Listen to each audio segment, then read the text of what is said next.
I'm very honored to be here with my good friend Alex Samoilovich, who has been not only a good friend but a great client of Essex Realty Group. Thank you for that wonderful intro. The majority of your buildings are either vintage buildings or 50, 60 years old, and they were not built maximizing the usable square footage. Yeah, no, absolutely. I think we had a core expertise in adaptive reuse and historic preservation. That was kind of what we became really well known for early on. We had some good ideas and some dumb ideas, starting from transaction you'll probably remember when we did 3002 West Ainsley, and taking all of that English basement or janitor and lower level spaces and saying, how are we going to monetize all of this square footage, which represented probably 20% of the overall FAR of a building. At the time, the bright idea was to create storage on site that we could rent out to the building or off site. That was one example. Other examples early on were transaction we worked on together in Hyde Park at 5222 South Drexel. It was our first deal. Yeah. That was a large transaction for us at the time. And what we were trying to think about at the time is, how do we maximize that 20 to 25% of the square footage that was considered like an English basement. And at that time, that was the beginning of our thought process of duplexing down. Mm-hmm. And we were able to add that to FAR without changing or affecting the zoning. So it was one of the first loopholes that we were able to utilize to generate income and revenue. And we followed that same motto with our Rockwell transaction that we acquired. So, a lot of the different learning curve were from transactions in historic buildings that you represented us on early on. That first transaction, that Drexel transaction, and how it was another broker's listing, and they didn't know who you were. We structured that transaction in such a way, and your offer in such a way that made you very attractive to them.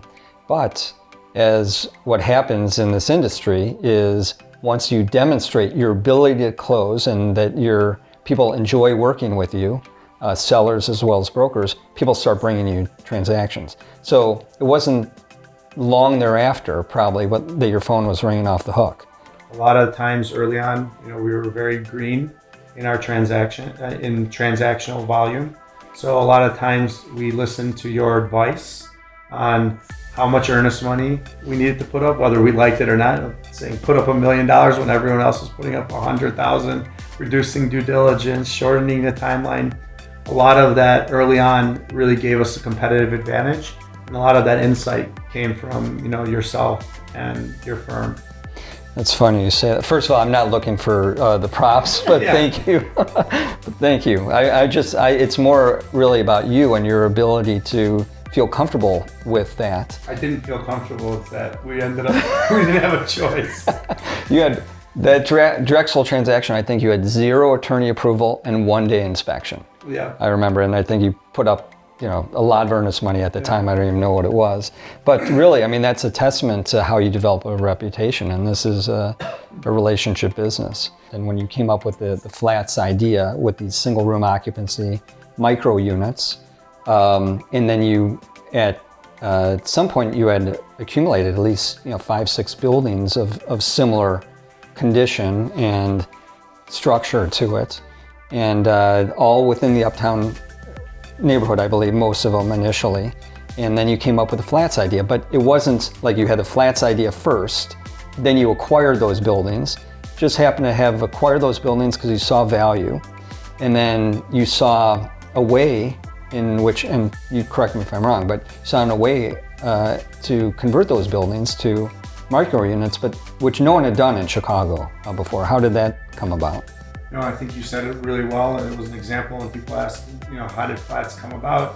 No really good idea starts from the beginning and ends the same way. I think what we saw and what we collectively did really well was come together and iterate and continue to see what worked and what didn't. We also saw that there were certain large things that were changing in the industry. One of the early ones from what I call Flats 1.0, which was we were first creating and doing gut renovations, reconfiguring of space, creating brand and design was like the early version of Flats 1.0. Then the next evolution of Flats 2.0 was what we mentioned was the convergence of hospitality and multifamily, which you see at Lawrence House as a really starting point for the next evolution of what Flats had started to do across multiple buildings in the city, taking the benefits of what we've seen in hospitality and our experience in hospitality from our hotel transaction to combining that with micro brand design configuration and changing all of our programming and design and putting all of our learning experiences and continually layering them on got us to where we're at today. And how did the micro unit specifically concept come about? I think I recall you visiting New York or somewhere. You used to travel all over the world really to look for ideas. J. Michael went to school in London at the University of Richmond. And at that time, when we moved back to Chicago and we started thinking about apartments, we thought that apartments had a negative connotation. So we wanted to say, what if we called them flats? And flats had a little bit more of a classier or more sophisticated type of naming. So we ended up seeing that we were able to get the US trademark for the word flats. And then what we were thinking about early on is we never really wanted to be in the luxury space.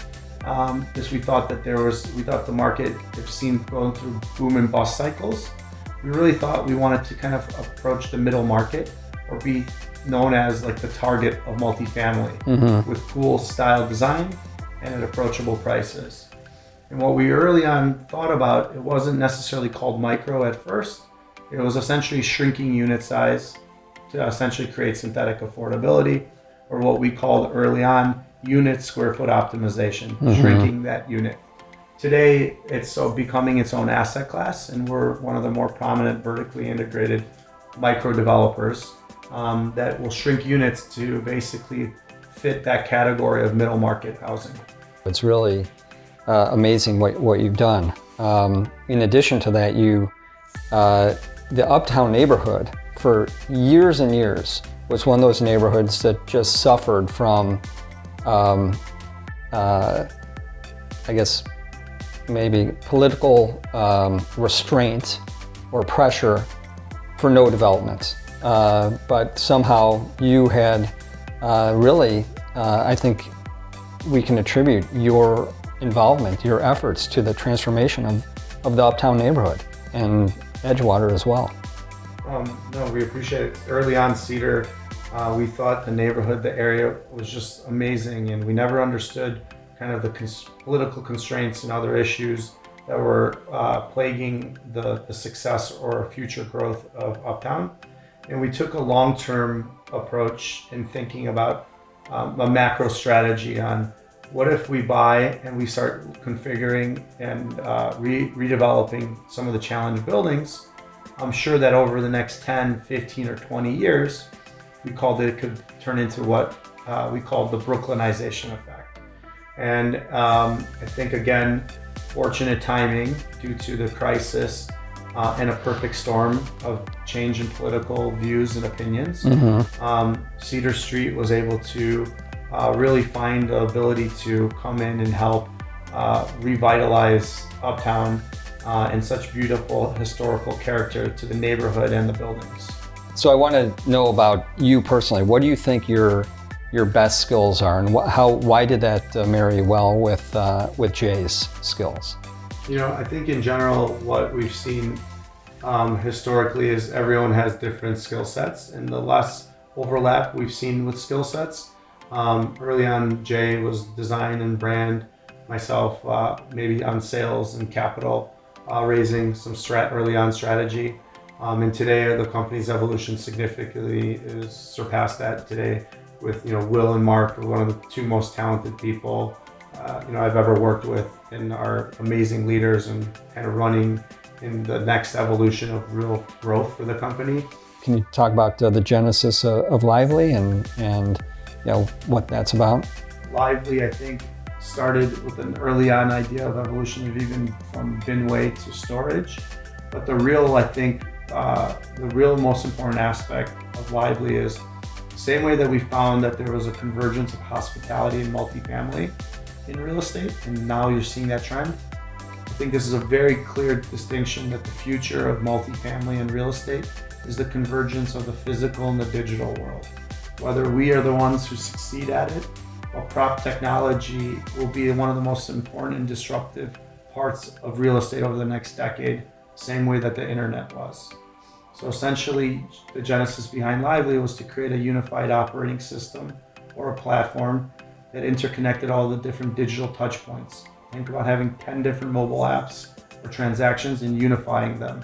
So what Microsoft had done to the computer, what Apple did to the telephone, and Tesla did to the car, Lively has the opportunity to be that connective tissue to help unlock value and revenue for landlords, make amazing resident experience through convenience, and then to streamline and automate a lot of the mundane tasks to create operational efficiency for us as property owners, managers, and developers, all with the main goal to increase our NOI and increase our retention.